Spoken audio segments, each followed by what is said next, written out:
And we're live. Okay. There we go. Back for the new year. All right. Welcome back to everybody. It's been so long. I'd like to see the chat room, but I can't with the cat helping.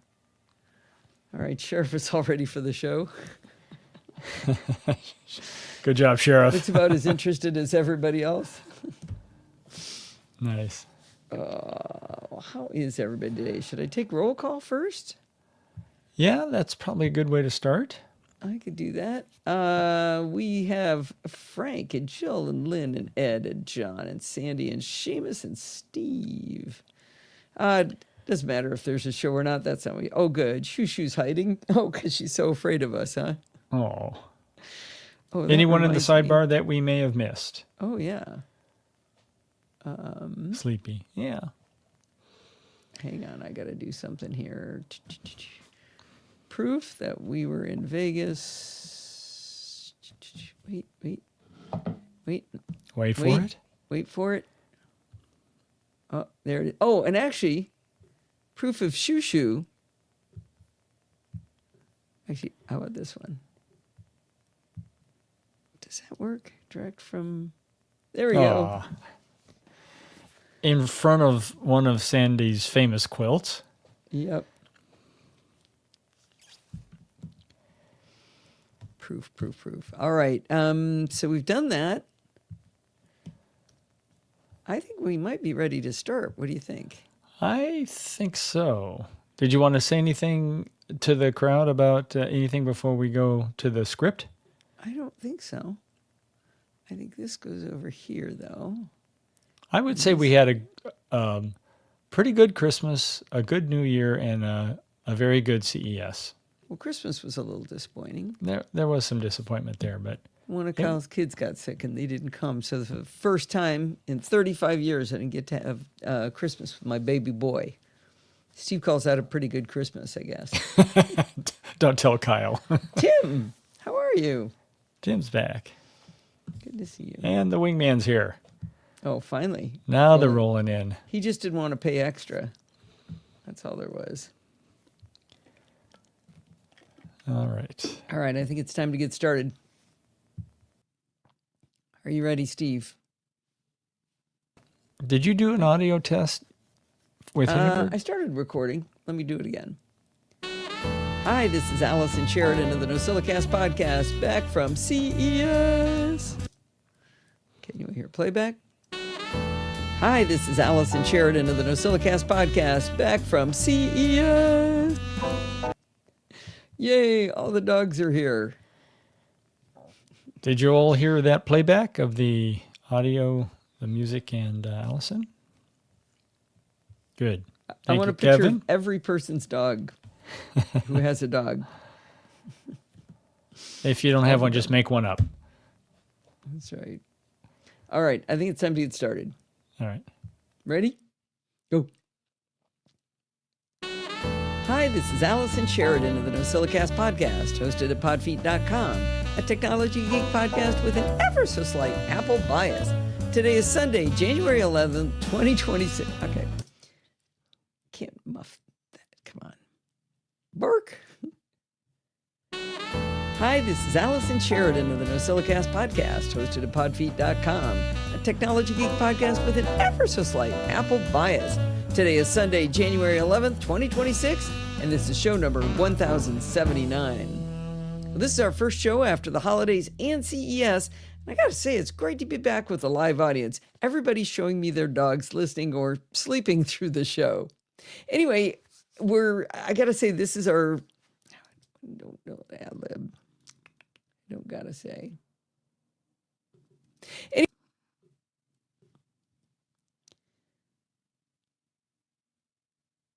Anyway, CES this year was pretty much just like every other recent CES. We drove out early so we could have breakfast with our dear friend, NosillaCastaway, and my wing woman in the live chat room, Sandy. Then we spent the next 3 evenings going to press events to get interviews for the show. Spent a lot of time with Dave Hamilton and Pilot Pete of the Mac Geek Gab, and Chuck Joyner and Norbert Frost of Mac Voices, and Bodie Grimm of the Kilowatt Podcast. We even get to have dinner with probably the sweetest man we know, JF Brissett, who has the joy of editing all of my Screencast Online videos. We even managed to drop by the live show Not live show. Okay, I literally can't see anything, Grace. Are you done? Done? Are you going to go? Okay. One thing I don't see here is mentioning Tom and meeting. Yeah, well, I'm going to talk about DTNS. Got it. But yeah, I just realized I didn't technically say Tom here, but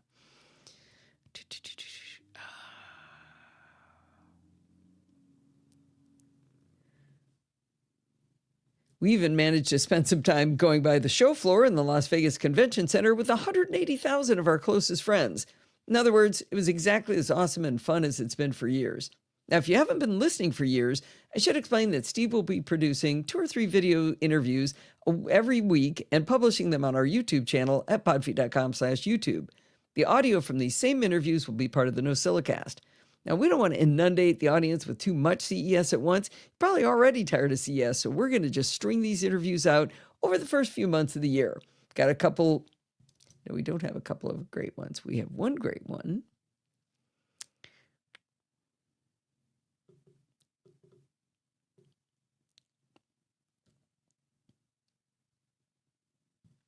Just a second here.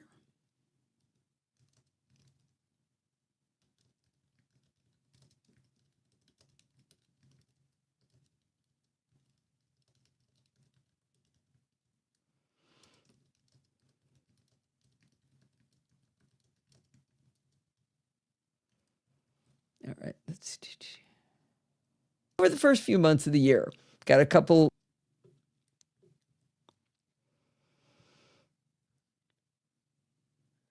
We have one really great one in this week's show, and it features Steve instead of me doing the interview.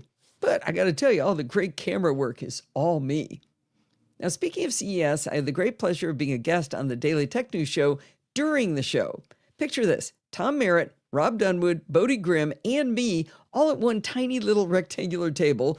And across from us is producer Anthony Lemos, also known as Amos, on the other side. And then Steve's sitting in a chair next to him.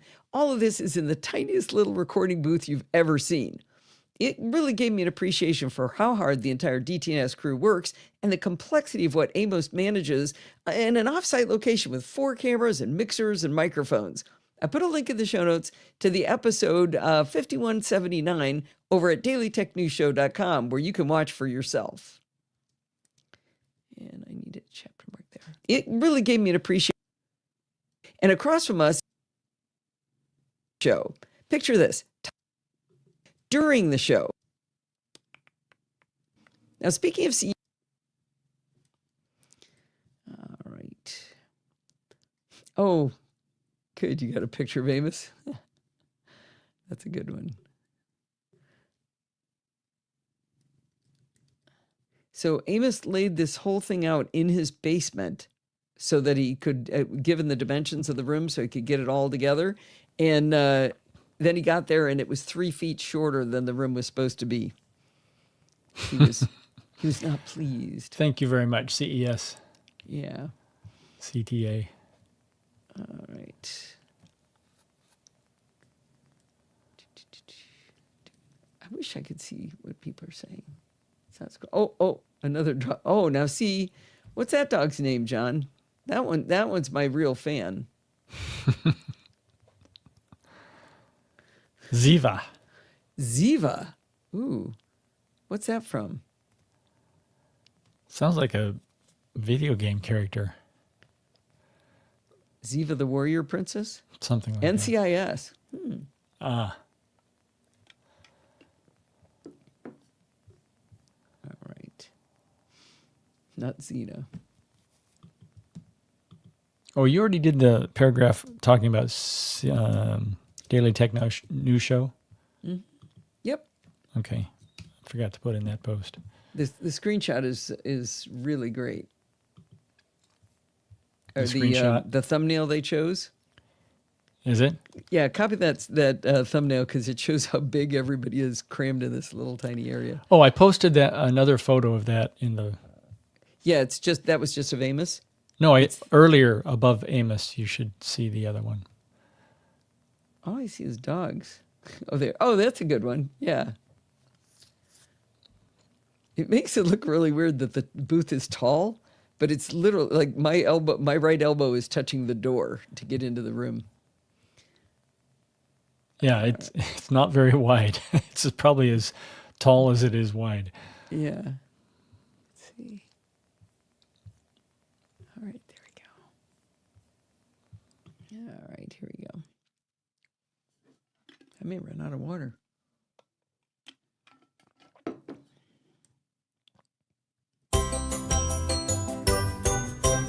I dislike having to call AppleCare as much as the next nerd, but sometimes, you just have to. I have 3 stories to tell about recent AppleCare cases, all of which have happy endings. The first one starts out rough, but it gets there in the end.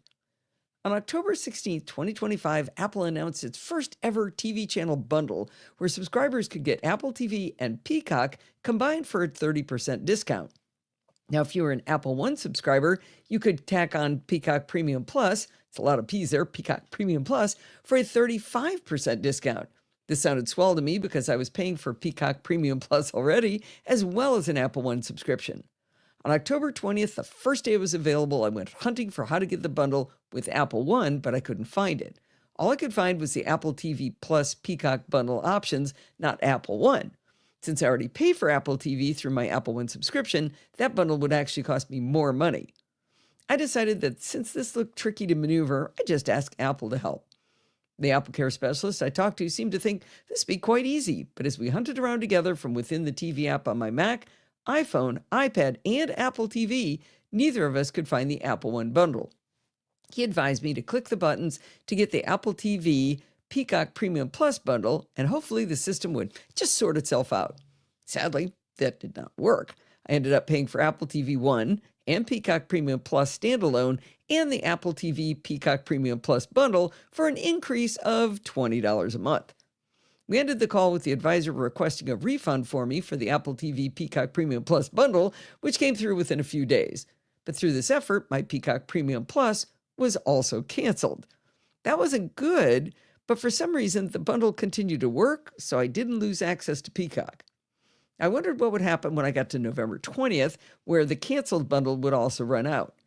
Much to my surprise, on November 14th, 6 days before that canceled bundle was to run out, I got a new subscription bundle for $20 for Apple TV and Peacock Premium Plus. I also had an email saying the first one was running out on November 20th. I was frustrated because this meant yet another call to AppleCare, because now I'm paying twice again. The first advisor I spoke to was definitely not up to the challenge of working this problem. She kept making mistakes in her speech that you would let go if you were just talking to an acquaintance, but these mistakes could cause big problems later. I asked her to share my Mac screen because I had all of my receipts up in order to tell the story. Instead of connecting to my Mac, she sent the request to my phone. When I corrected her, she said she had connected to my iMac. Since I have a lot of Macs, I corrected her again. Then she mixed up Peacock with Paramount. That's an important distinction in this plot. After these 3 mistakes, I asked, hey, can you just give me second-tier support? The second person did seem to be more on the ball, but he couldn't figure out how to fix it. After reviewing all of my receipts and looking at the accounts through the Mac App Store, he asked if he could glean more info via the iPhone. Fine, let's do a screen share on iPhone. As he looked through my accounts there, he declared that I wasn't really being charged a whole new $20 a month for services I didn't want or need. I was willing to give him the benefit of the doubt, but I suggested I look at my Apple Card statement via Wallet to confirm I had no new $20 charge. I asked him to stop screen sharing on my phone so I could open Wallet, and he disconnected the call. Well, I was exhausted, and at this point, I didn't care about the 35% savings anymore, which was like $5 a month. I just wanted Peacock Premium Plus back the way it was.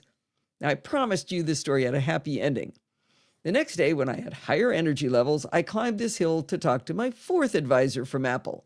RJ answered my call, and when I suggested I would need to be escalated immediately to a higher tier of support, he explained that he already is a senior advisor. He listened to my explanation of the tortured path I was on and then began to read and study and mutter and ask me to hold and then mutter some more. The wheels were audibly turning in RJ's skilled brain. At 2 separate points in his muttering, I heard him say we'd probably have to send this to engineering. Those are the worst words to hear on an AppleCare call because sending a case to engineering often means you'll never get an answer. It's like being wished off into the cornfields in that Twilight Zone episode with Billy Mumy.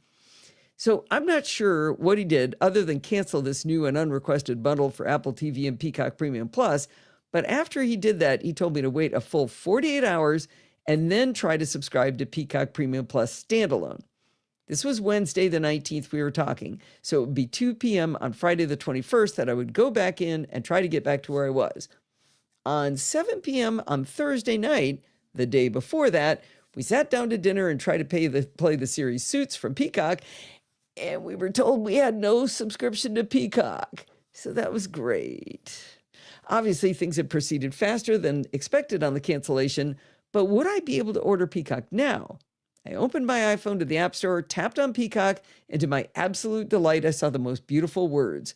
Subscribe at a discounted price for $11 a month, which is $5 less than it was before all these shenanigans began.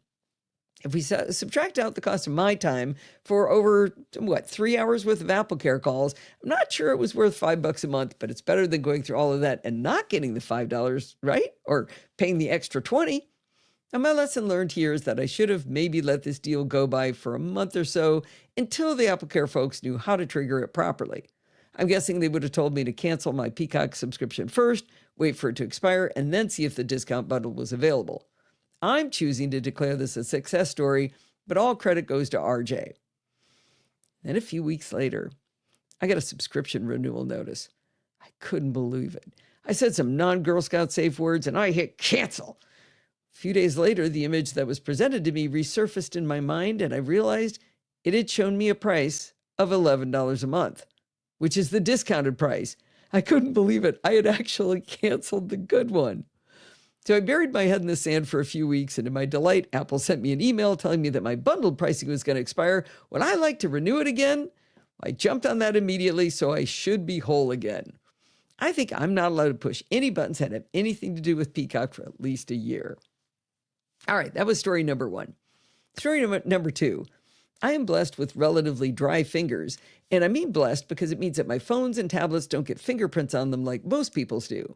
The downside is sometimes Touch ID takes a few tries to function properly on my Macs. If it's particularly dry out, the problem is exacerbated, and I might even have to lick my finger to get Touch ID to work. When we were in Houston, Touch ID was only working intermittently on my MacBook Air. I eventually erased my fingerprint, and I set it up again, and then it worked properly. Till the next day, when it didn't work again.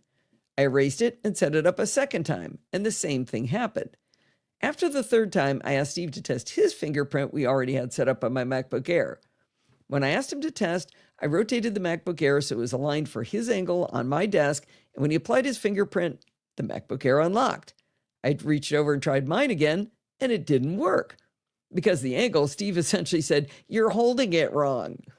Well, I knew that wasn't the problem, but I rotated it back towards me, and dang it if my fingerprint didn't work to unlock the Mac. Don't you hate it when that happens? It worked when he was watching. But the next day, I was vindicated, but not in the way I wanted to be vindicated. I was working away on the MacBook Air when I got a pop-up menu that said, Touch ID issue detected. There's an issue with your Mac's ability to use Touch ID. Go to settings for more information. In all my 41 years of using a Mac, this is the first time I've seen a hardware issue announced like this. I opened settings and there was a new section highlighted called Parts and Service. I've only seen this once before, and it was when I was mind mapping system settings for macOS Tahoe. It's normally under System Settings, General, About. This section said Service History, and under that, Touch ID Board, and to the right, it said Issue with a chevron. When I selected the chevron, I got another delightful section entitled Touch ID Board, and under that it said, Unable to determine if your Touch ID board is a genuine Apple part. This could be because the part is non-genuine or not functioning as expected. So, like I said, vindicated that Touch ID wasn't working properly and I wasn't just holding it wrong, but not exactly the way I'd hoped to be vindicated. Now here's where AppleCare comes into play. I called them to try to figure out my options. In my experience, shipping my advice to Apple from my home and having them mail it back to my house is the fastest turnaround method. My other option is to take it to an Apple store, but then I have to go back to the same store to pick it up, and it often takes longer. My new friend Luther on the phone and I discussed the issue after some reminiscing about how we both learned to type on old-fashioned Underwood typewriters. He suggested bringing it into the Apple store because a Touch ID replacement can be done in-house and while you wait. He said it'd only be a couple of hours. He said they'd have to replace the entire motherboard because it's far too difficult to remove Touch ID and not worth the trouble. I didn't doubt him, but I did find it hard to believe that my Apple Store would fix anything while I waited. I was even surprised when he was able to get me an appointment within a day or so. That's normally not the case. Now, the first person that helped me at the table of sadness ran some diagnostics, I should say, and you know what happened, right? Yeah, Touch ID passed the test with flying colors. Now, he wasn't the tech who was supposed to be helping me, but he said the real tech would certainly have his hands tied in being able to help me because the hardware passed the test. Senior tech Brian took over, and he was fantastic. He immediately said that just because it passed the test doesn't mean it's dandy. He said the screenshot I provided proved that Touch ID was failing. As we discussed, this isn't something that just kind of heals itself magically. I told him that Luther said I could get this fixed in a couple of hours, and he started giggling. He said Luther wasn't wrong, that the repair really does only take a couple of hours, but their backlog is 10 days. Now, at this point, I am reminded to be ever thankful that I have the luxury of owning 2 laptops, but I didn't have that luxury. I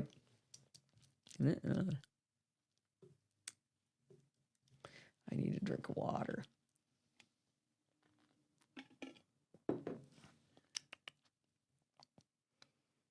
I am ever thankful that I have the luxury of owning 2 laptops, but if I didn't have that luxury, I would have contacted AppleCare again and sent this machine in from home. I'm telling you, it's way faster that way. He also told me that Luther was incorrect on another point. This replacement would not require replacing the motherboard or even the keyboard. For some reason, the heatsink would have to be replaced along with the Touch ID, but that was it. When I got the MacBook Air back, Touch ID worked again.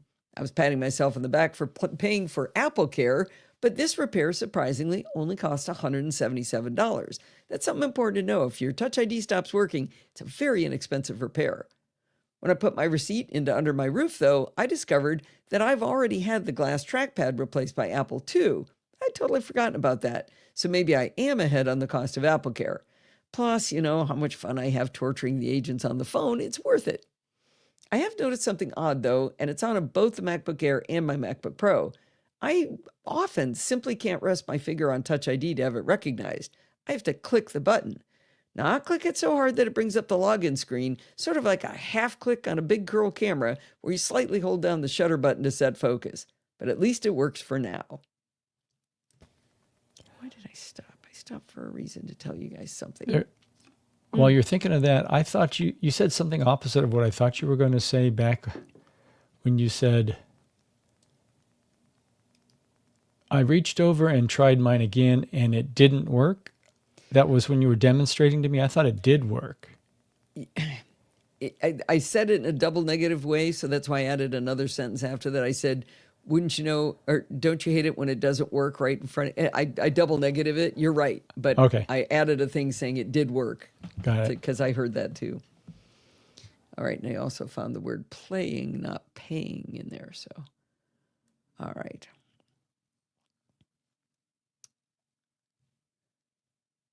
Okay. That's 2 stories down. The third anomaly I've been battling with is that my MacBook Pro hasn't been getting updates from the Mac App Store. On my MacBook Air, whenever I check it, there seem to be at least a dozen apps asking to update. I don't check that on a regular schedule, but Telegram often has an update feature.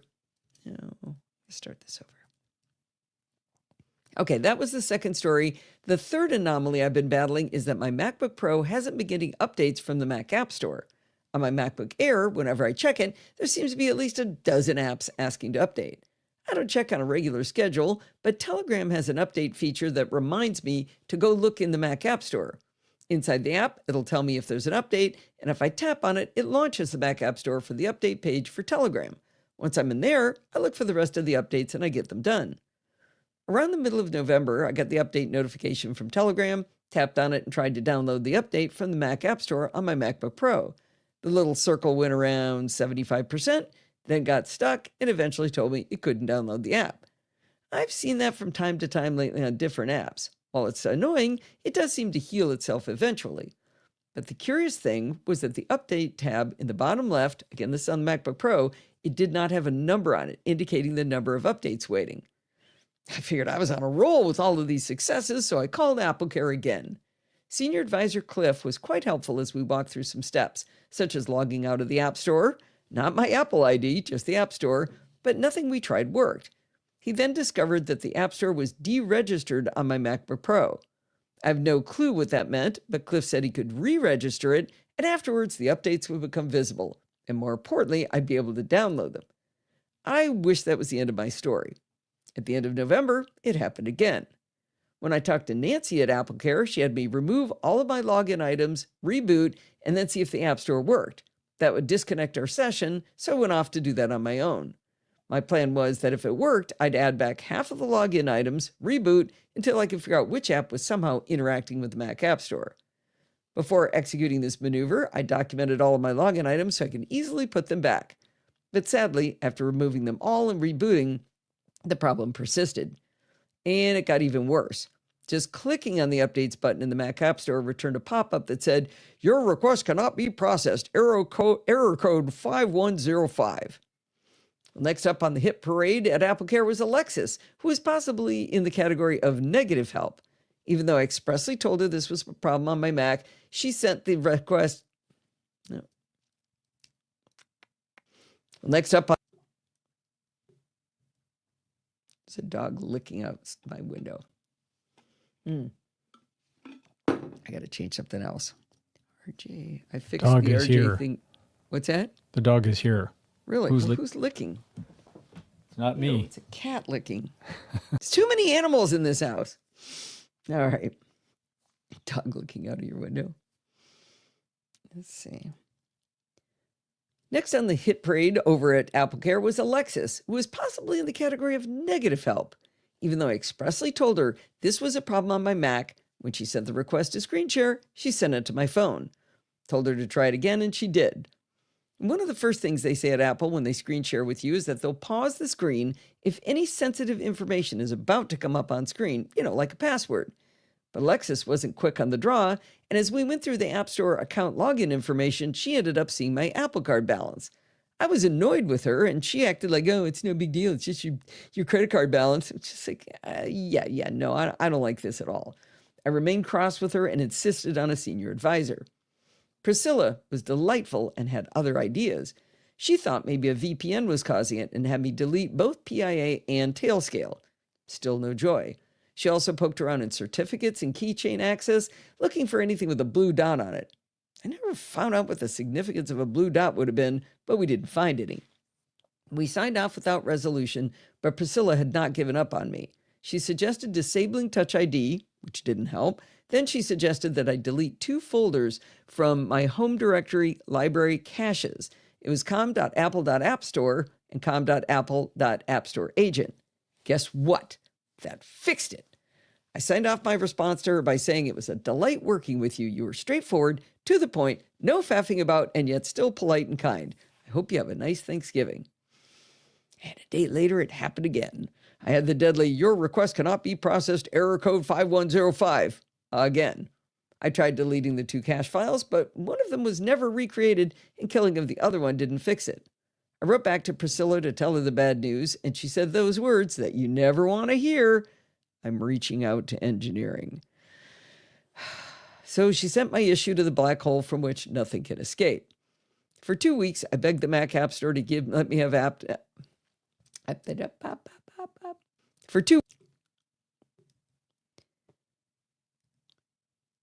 two weeks, I begged the Mac App Store to let me have updates, but I was denied. And then, on December 12th, macOS 26.2 was released. And after the reboot, I checked the Mac App Store, and it worked. Now, it's not entirely bug-free in that it doesn't always show me the number of updates, but if I click on the update button, it takes me to the screen full of updates, and then the counter does show me the number of updates. More importantly, I can actually click to download each one of them successfully. Now, you may wonder why I included this issue in my Happy AppleCare stories, even though the hopefully final solution was a macOS update. Even though that's true, Cliff did solve it. No, it wasn't Cliff. Yeah, dang it. Sorry. I got the RJs and Cliffs mixed up. Wait. Sorry.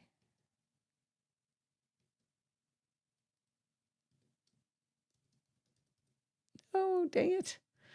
Oh, I gotta stop being stupid. RJ. Okay. Ah! Sorry. What am I doing here? Held the wrong key down. You can't see what I'm doing. That's so stupid. Let's see. Now you may.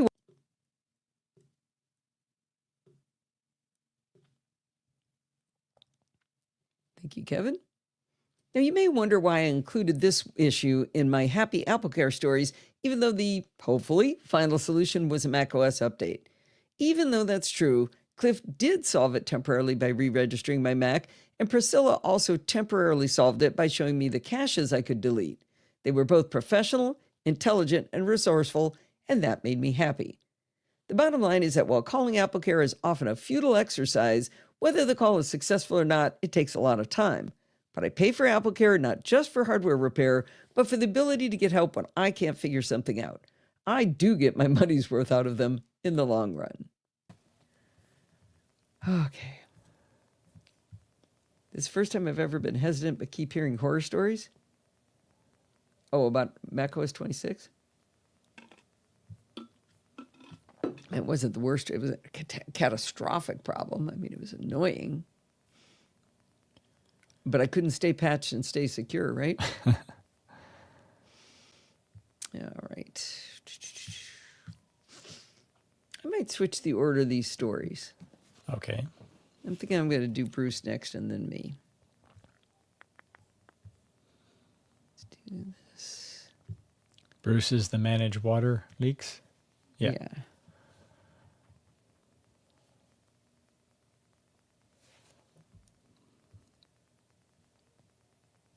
Right. Chapter. Copy link. Got to make sure I leave enough time for people to hear you.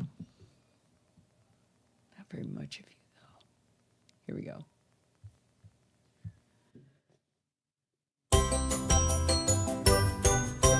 Remember how Steve and I had our house recarpeted right before Christmas and how I managed to make that into a tech story when our friend Norbert made fun of me for it? What I couldn't find a tech angle to was the story that happened right after that.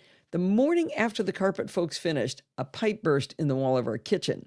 The flood didn't get to the carpeting, thank goodness, but it did go from a tiny internal leak inside the wall that we didn't know about to having one entire wall of our kitchen torn out and a week of construction workers, all right before Christmas.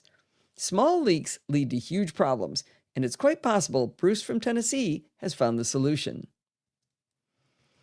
Here we go. Bruce.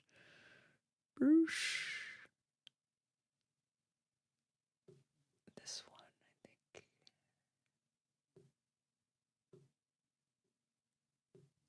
It's quite possible Bruce from Tennessee has found the solution. Hi, this is Bruce from Tennessee with a review of the Moen. Okie dokie. Steve's parents didn't end up hating the liquid glass.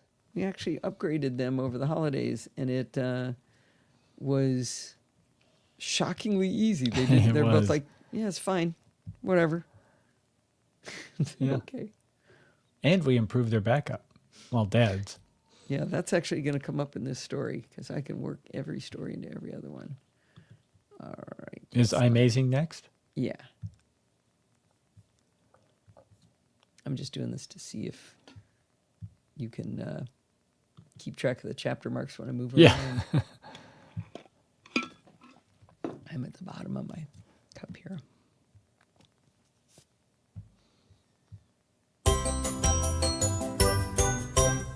Last year, right around Christmas, our beloved niece passed away. As you can imagine, it's been a really rough year, especially for her parents. They're healing, but it's pain that will never truly go away. When we were visiting over the holidays this year, her mom showed me that they have her iPhone and they can't bring themselves to turn it off and discontinue paying for the phone service. They pick it up from time to time and scroll through photos and texts in hope of feeling closer to her and maybe understanding what happened in her life. You may have thoughts and opinions on whether this is an invasion of her privacy, but I suggest that we not be judgmental if we haven't lived through the most awful loss possible. I thought maybe I could be of some help to them because I had an idea of how to pull the data off of her phone so that at least they could stop paying for the service. I decided to see if the longtime and well-trusted Mac Windows app iMazing could do the job. iMazing is from Swedish independent software developer DigiDNA Sarl, and it's available at imazing.com. iMazing was originally called DiskAid back in 2008, and in 2014 it was rebranded as iMazing, so it's really been around for a very long time. iMazing is a very powerful and deep app, but I'm going to focus mostly on how it solved this one problem. Before I start on the solution, though, let's talk briefly about its overall capabilities and the company's license model. With iMazing, you can schedule local backups with snapshots of your phone, backup to custom locations such as external drives, export messages with metadata, copy music and videos from and to your iOS devices, manage files on your iOS device just as though it's an external drive, manage configuration profiles, store no longer supported iOS apps and reinstall them on a new device, and a whole lot more. All of the transfers of data and backups are local on your machine, never sending any of the data to someone else's cloud service. Now, their license model is interesting. It's a subscription for $60 a year and allows you to install it on any number of Macs and Windows machines, but you're limited to accessing just 5 iOS devices. They're very clear when you sign up that you'll be renewed in 1 year, and I interpreted that as, don't forget to cancel because we're going to auto-renew. I don't know if that's true, but that's the way I read it. Since I only needed this application for this one task, I paid the $60 and I immediately canceled the subscription. I could still get to use it for a year, and if I end up liking some of the other features, I can always renew it when it comes close to its expiration date, but at least I'm guaranteed it won't auto-renew. I looked at this as a one-time payment of $60 to extract information from her phone. Now, there's some features that are available without paying for the subscription. I was kind of hoping to tell you about that, but I was unable to find a comparison list between free and paid. For example, I'm pretty sure you can run backups locally without paying, but don't hold me to that because I could not find proof of it. Now, let's get into the specific problem to be solved with our niece's phone. One of iMazing's superpowers is that it can extract everything from an iOS device, either as a backup or in a more human-readable format. I plugged her phone in and I got a very pretty interface in iMazing. On the Overview tab, I could see lots of information about her device, down to the serial number and an explanation of her storage use by category, photos, audiobooks, etc. Across the top was a row of buttons for photos, music, messages, and more. From these buttons, you can directly access the apps on the phone and either export data from the phone or import data to the phone. For example, if you choose Photos, you can see the entire Photos library, including all albums and media types, and export or import photos and videos. Down the right side was a list of quick actions, such as quick transfer, backup, and manage apps. My first instinct was to run a backup. While that seemed like a good idea, after I completed the backups, I realized this wasn't a format that would allow us to access the contents. It's not the worst thing in the world to have, but it's not the final solution. The next option I tried was export all data, and that was where things got really interesting. Hey, Steve, can I bother you to get me more water? I could hear my mouth just go because it's so dry. Thank you. Oh, really? He gave me his. Is that what you were asking for? No, I just meant to go get me water, but I'll steal yours. No, I brought that for you. Oh, you did? Yeah. Okay. Oh, much better. Train him to go. That was where things got really interesting.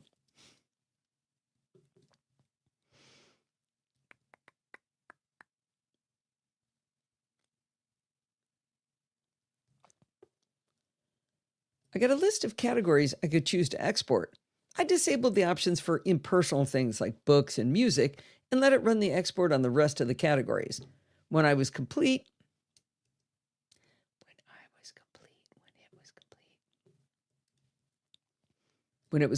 I had folders for calendar, contacts, messages, notes, photos, voicemail, and WhatsApp.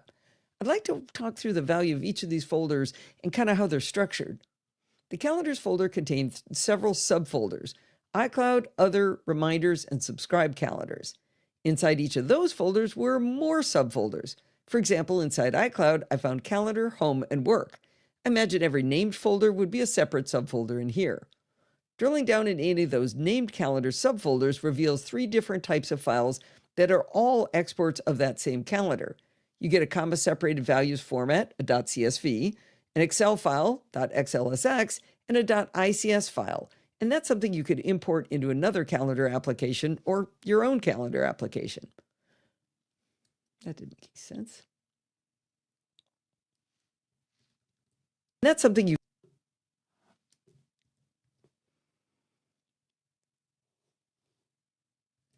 you could import into another calendar application. I'm not sure the calendar events in a list would provide her parents with any comfort, but it will allow them to walk through her life over the decade or so she had her phone. Now, contacts works pretty similarly to calendars. There are subfolders for all contacts, iCloud, and unknown, and subfolders within those. Drilling down all the way revealed .csv and .xls files with all of her contacts' information, and that could be useful to her parents. It also included a .vcf file, which can then be imported into another contacts application. I'd never heard of that before, but .vcf is to contacts as .ics is to calendars. Now, messages are definitely an area where they may get insights into her life, but it's also so massive that it's going to be hard to be useful. Messages also have subfolders, and each subfolder is a conversation with a different person or group of people.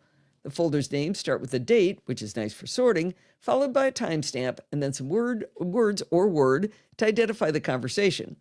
I never figured out how the name was created, but it does help to identify the conversation. I couldn't resist the temptation to peek inside the conversation folder entitled Fart, F.A.R.T. To my great chagrin, it was a work conversation that had zero information on flatulence. It's all about work. Jeez. Inside each message thread folder, you get several interesting ways to understand the message. Probably the most useful is a PDF. That gives you the entire conversation formatted just like a message thread, with little text bubbles and embedded thumbnails of any images. You also get a plain text file that has just the messages with timestamps and who the message was from, along with their phone number. There are even Excel and CSV versions of that same information. But perhaps of most interest to her parents is that every single image, video, and GIF that was in the message thread is also in this same folder in full size. I'll get back to this in a bit, but think about drilling down into each of these folders one by one to see if any of the photos are interesting and ones you'd like to keep. She had 1,082 separate message conversations saved on her phone, so 1,082 separate folders to drill down into one by one to see the images. I needed to find a solution to make that easier for them. The notes folder is probably the simplest. It simply contains plain text files for each note, and if there are any embedded images, they're in a folder with the same title sorted next to the file. The photos folder contains separate folders of photos and videos for every day there was a media file captured. Now, if you thought messages would be annoying to go through, the expert from her phone had 5,823 folders containing images and videos. Again, this is untenable as a way to view photos, so this one needs a solution too. My niece also kept a lot of voicemails. At first, her parents were pleased that they'd be able to hear these, but then they realized they wouldn't be hearing her voice. It would be the voice of others leaving voicemails for her. These are not buried in folders. They're simply in order by date and time with the name of who left the message. The recordings are .amr files, which is a compressed audio format called adaptive multirate, and it's easily playable with QuickTime. Finally, she had that WhatsApp folder. I imagine you'd have one for whatever messaging apps you use. Like Apple Messages, her WhatsApp folder had subfolders containing a PDF and the 3 text file formats .csv, .txt, and .xlsx. As it turns out, she wasn't a big WhatsApp user, so there weren't any photos in that folder. Now that we understand the folder structures, let's talk about how to reorganize both the photos and messages folders to make it easier for them to comb through the image and video files. Remember, there are literally thousands of folders with buried images and videos. As much as I love this family, I wasn't willing to do any of this by hand, but instead decided to write a script to reorganize the data. But first, I had to do some reorganization on my own laptop, because I'd made a rather strategic error. I'd downloaded not just the backup, but also the folder structure to my desktop, and I sync documents and desktop through the cloud. I didn't check the backup size before tossing it, but the export alone was around 30 gigabytes. Have you ever noticed lately it's kind of hard to find a place on your Mac that isn't synced through some service? I settled on my downloads folder, which is not synced. Now, the goal of my script was to move all of the photos and videos into 2 folders, just a flat folder structure, just a folder with all the photos and videos together. So I needed one for the Photos app and one for her Messages app.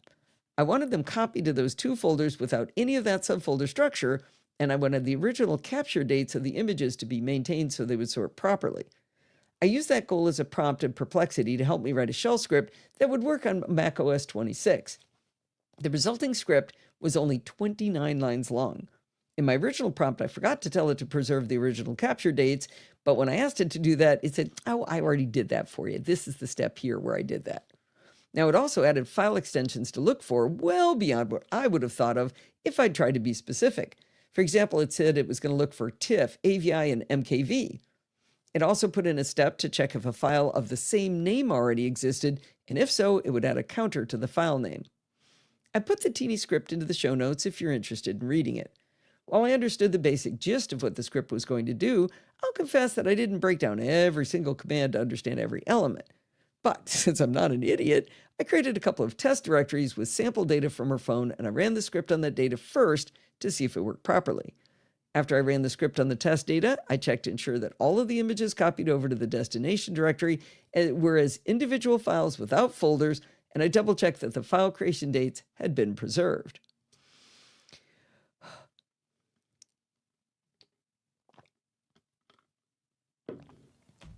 Apparently, I've been on the wrong mic in Discord the whole time.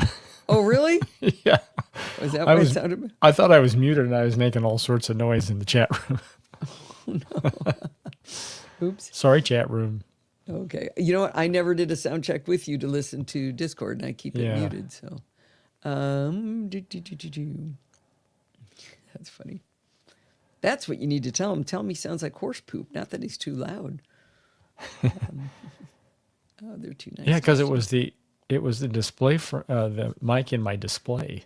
Ooh. Sound like dragging furniture and typing about it.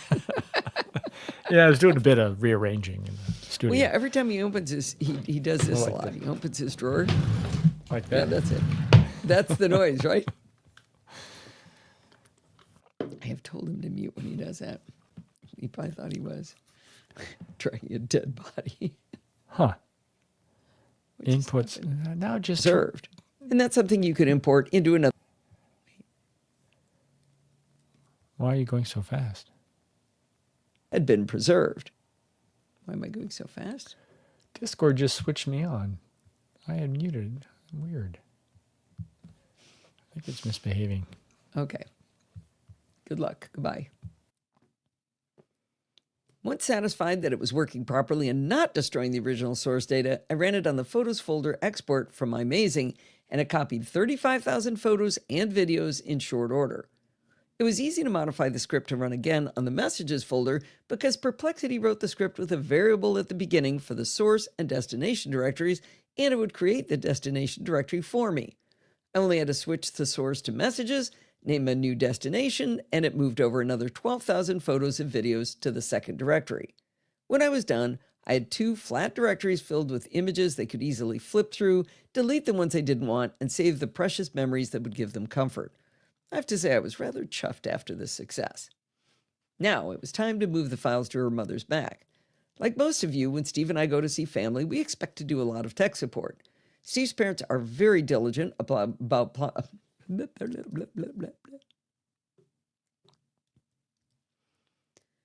Steve's parents are very diligent about applying security updates to their devices, but we like to be the ones to do major OS upgrades just in case something goes wonky or if they have trouble understanding a new interface. We had planned to install Tahoe on both of their Macs over the holiday. Now, in the past, we both downloaded the installer from system settings while at his parents' home, which meant we were competing for bandwidth on the same network. This year, I decided to be smarter. I made a couple of bootable installers before we left home to speed things up when we arrived at their house. I formatted 2 SSDs as macOS Extended Journaled and followed Apple's instructions on how to download and install macOS. They really want you to use the Mac App Store to download, but that only works if you're not downloading the current version of macOS. If you need the current version, you'll be using the terminal to do the download. Luckily, I've taken the Taming the Terminal course, so I was not afraid. The command Apple provides fetches the full installer and moves it to your applications directory just as though you downloaded it from system settings. You provide the full installer version number for the download, so I was able to specify macOS 26.2 and not have to do an update right after they got it. Once downloaded, you follow another Apple support article to create a bootable installer for macOS, which also uses the terminal. This command creates the installer on your removable media. Now, I only needed to download macOS 26.2 one time, and then I could easily make bootable installers on the 2 drives we'd take with us to upgrade the 2 Macs we'd be upgrading. You might be wondering why I'm throwing all this stuff in about bootable installers when the story was about moving our niece's data off of her phone and then off of my Mac to their Mac. The bootable installer only needs a 32 gigabyte thumb drive, but we didn't have any thumb drives that big. Instead, I used 2 spare 1 terabyte SSDs we had on hand. This was good news for the rest of the story. We had updated Steve's parents' Macs, and shockingly, neither of them were bothered at all by liquid glass. I'd been dreading imposing it on them, but they didn't bat an eyelash at it. While we were working on the OS update, we discovered that his dad's Mac hadn't been backed up in a year and a half. While his mom would use his time machine, his dad had always run his own backups using a thumb drive, since he didn't have a lot of data. We all know how it works out when we think we'll do manual backups, right? Anyway, after doing the macOS Tahoe install on his Mac, we decided to sacrifice one of our 1 gigabyte SSDs to the cause. We reformatted the drive again, this time to APFS, and turned it into a time machine drive for him. I'm sure the drive will be very happy living there. Now we move back to our hero at Steve's sister's house. She asked me to update her to macOS Tahoe 2. No problem, we've got the second SSD with the installer, and I quickly updated her computer. Finally, we're back to where I needed to move the data from my Mac over to hers for her daughter's phone. Time to reformat that installer drive to APFS. At this point, I've got the 2 nice flat folders of photos and videos, but I wanted to give her the entire export just in case there was more she needed. I put the 2 folders and the entire export onto the SSD, and I moved it over to her Mac. You would think I would have learned after putting all of this data in a location synced over iCloud on my Mac, but I did it again, this time to her Mac.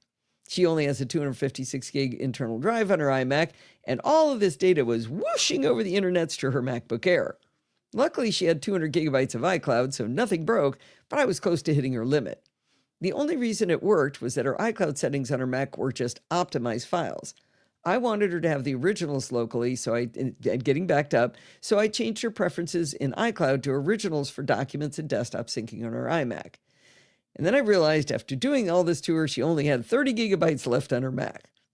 Now, I certainly wasn't going to go through tens of thousands of images and videos to delete duplicates after all this work, but I did decide to delete some of them. Remember, I can't really delete them the way they are in the other folder structure because they have those text files that they may want. So I needed to figure out how to get some of the videos out that would get rid of the most data. In her messages folder in the full export, the one with photos, videos, and text files for messages buried in folders, I sorted by folder size. You can do that by going to View, Show View Options, or pressing Command J, and then checking the box to calculate all sizes, and that'll calculate the size of the folders. Then you can sort by size. Now that I could see the top folders by size, I was able to navigate down into them and delete any photos and videos in just those folders. Remember, she's got all of these photos and videos in the flat folder and 47,000 media files to comb through. I didn't think she'd miss just a few of these duplicates. Doing this purge through just the top 7 message folders increased her available storage from 30 gigabytes to 65 gigabytes. When next we visit, I'll help her clear out the duplicates, but at that point, I wanted to get back to playing shuffleboard and card games and hearing all of the family stories. This story is hard to do a bottom line on because nothing I could do would take away any of their pain. But in my own nerdy way, I was able to help them to preserve these memories of their daughter and save them the cost of paying for a stupid cell phone plan indefinitely. I learned a lot, and I'm glad iMazing was there to help me with this work. I don't know if you said it, but Linda was sure appreciative. It really made a difference to her. Yeah, she was really happy. Yeah.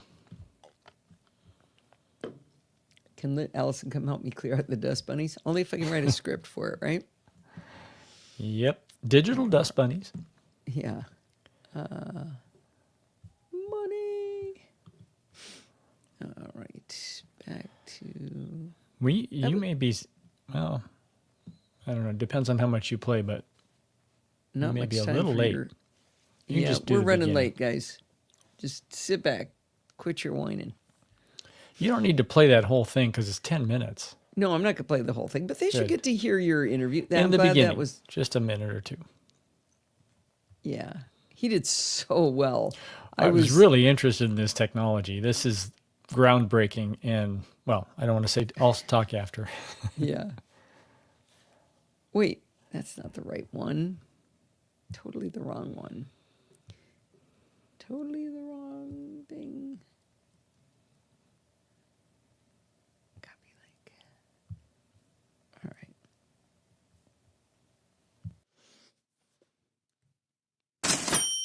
This week we have two heroes who chose to support the show with their hard-earned dollars.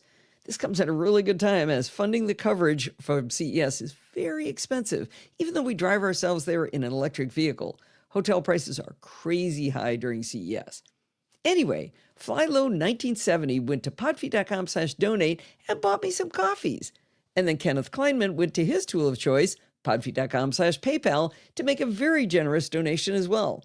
I can't thank both of these fine gentlemen enough for showing their appreciation of the work we do here at the Podfeet Podcast. All right. I did already say that this was going to be you, right? In the opening. I think so. Yeah. Copy link. The only CES interview that I did This year. All right, so I am going to pull. I guess I'll do. I think. Do we normally do a folder for these? Donut Labs. Yeah. Well, I think we normally do a you do. subfolder. So I'm subfolder. going to leave I'm going to do the ones that are on my desktop. I'm going to do a subfolder, and I'm going to remove all of this stuff from it. That you've posted, or that you've incorporated into your podcast. Yeah. No, I didn't do it the way I said I would. Oh well, you'll have the numbers on them, right? The O1s. Yes. Okay. All right, let's do some happy upbeat kids, and then you can hear Steve Areno. This is exciting.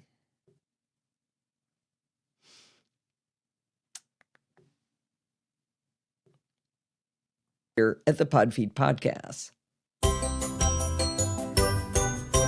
I'm here with Marco Letamaki at the Donut Labs booth. Hotel prices. Sorry, I just stopped. Should I say it now? Let's hear Steve. Sure. Okay.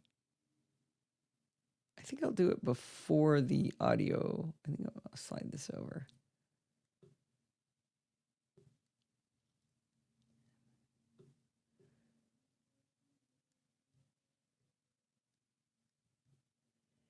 And now I'm going to hand the microphone over to Steve for his interview at CES. There we go.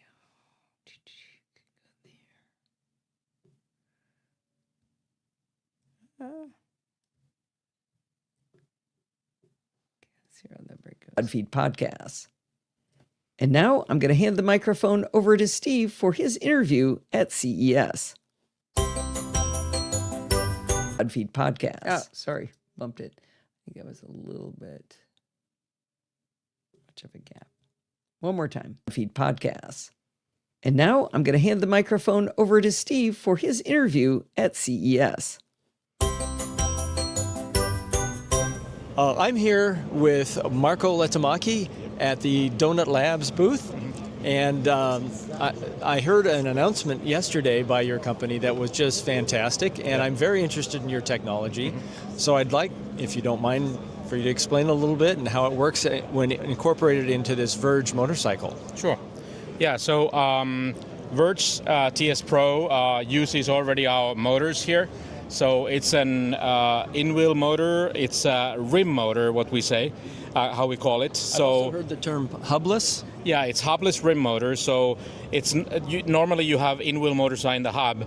This is, in the rim, and that gives so much more power and torque to the motor because the materials are on a larger radius. And so this motor right here produces 1,000 newton meters torque. Newton meters? Yeah. Okay. And up to 200 horsepower in our Ultra model. In a relatively small machine, that's a lot of horse. Yeah. Can I ask a couple questions about how this is implemented? So the point of rotation is between this and this? Yeah, so stationary part is here, and then the rotating part is this? Exactly, yes. So, and now, is there any physical point of contact between those two pieces, or is it magnetically separated? Yeah, it's magnetically separated. So there's no physical friction. There's magnetic friction, but no physical friction. Yeah. Which also helps with performance, absolutely. right? Yes. And so this is an extremely efficient design, I would say, plus instant torque and high power. Yeah, I mean, so this is approximately 3 times more torque and power than the per kilogram. So power density and torque density versus the next best motor in the world. So it's on not a much motorcycle? better. No, period. Like anywhere. Yeah. Impressive. Okay. Yeah. So I see these 3 large electrical cables coming in. They're providing electricity to the motor. Yes, absolutely. Okay, and so the battery is up front here. Yeah, battery is this whole bottom part of the vehicle. So you don't need to make space for motor and everything because the motor is in the wheel. So we can use the entire space for battery. Okay. Can we talk a little bit about the battery technology? Sure. Yeah. How many kilowatt hours does that battery store? There's 2 variants. There's this variant that is 20 kilowatt hours, and then there's a 33.3 kilowatt hour variant that was announced just yesterday, which is 350 miles of range. Yes. On a single charge. Yes. Got it. Okay. A solid state battery? Well, yes. I mean, this is officially the world's first Allison vehicle helping shipping me to out. customers that has solid state battery in it. And that allows us not just to give almost double the range that was Verge broke the Guinness World Record last year. That's probably enough. With the longest range on a motorcycle. Now they almost double. Over. Okay. So now tell them how that. Yeah, so this controversy- was pretty amazing. So I mentioned in my text or my typing here that there are some extraordinary claims. Basically, the claims that are extraordinary was solid state batteries have been kind of the mecca of battery technology. Everyone's been trying to achieve it. He's claiming breakthroughs that have never been achieved by huge companies that have been putting hundreds of millions of dollars into this, and somehow he claims he's achieved it. I don't know how. That's why a lot of people are skeptical, but I think in the next few months we'll find out whether his claims are real. I certainly hope they are. But in any case, this motorcycle is a really cool design. It's very impressive. Yeah, you don't believe it either, Jill. Huh? For instance, the energy density that he quotes for these solid state batteries, 400 watt hours per kilogram. That's about 2 to 4 times what other big manufacturers are producing. Tesla, Toyota, all of these companies. So it's if he can do this, more power to him. But I will say also the temperatures that it could. Because it's is solid it state. minus 30. He said minus 30 F, but the spec sheet says minus 30 C.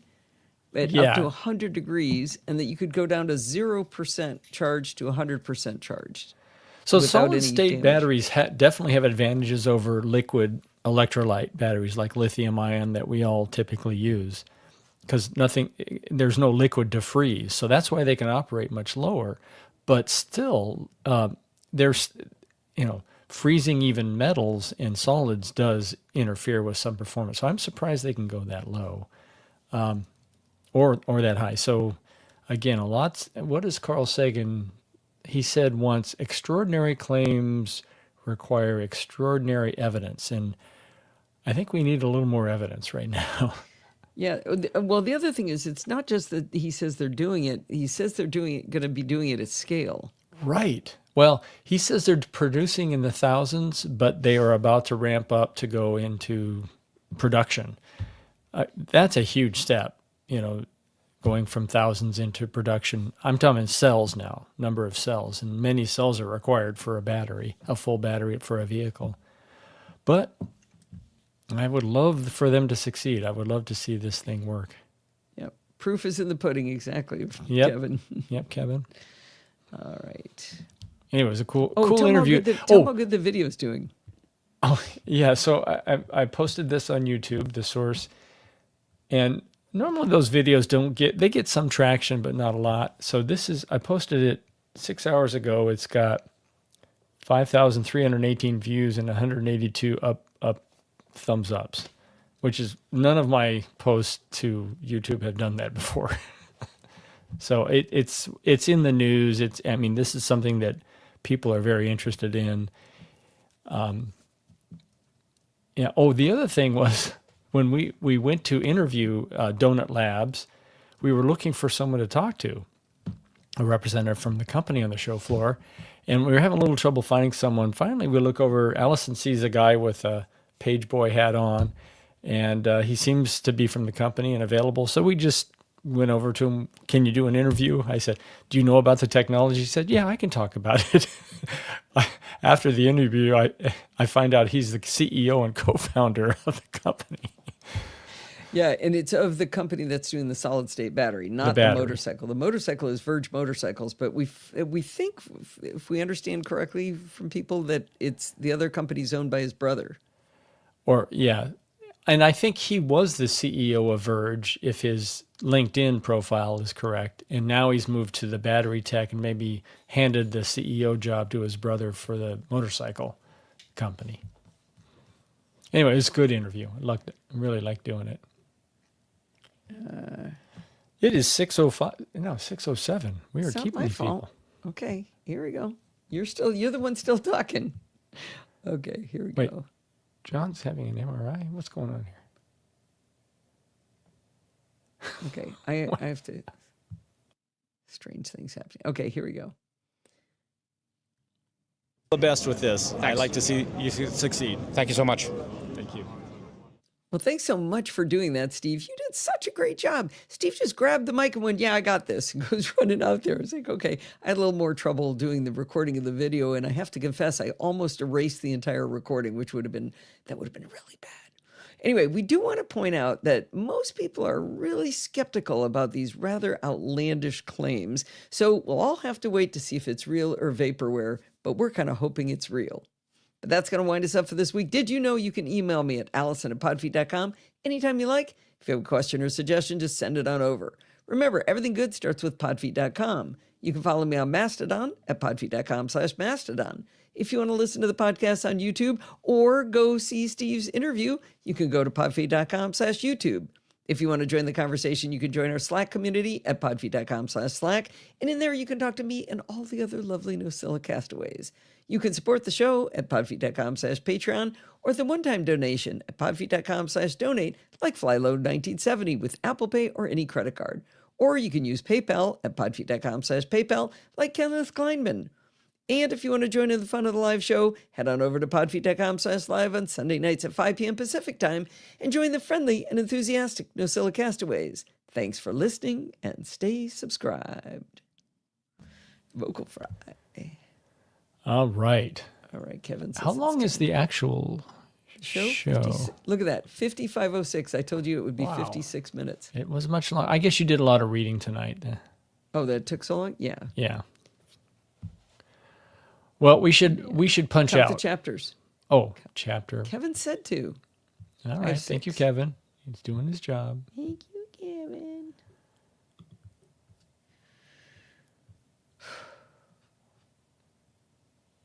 Six.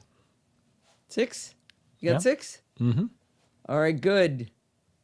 Thanks for coming, everybody, and thanks for all the puppy photos. That was fun. Maybe that should be a ritual.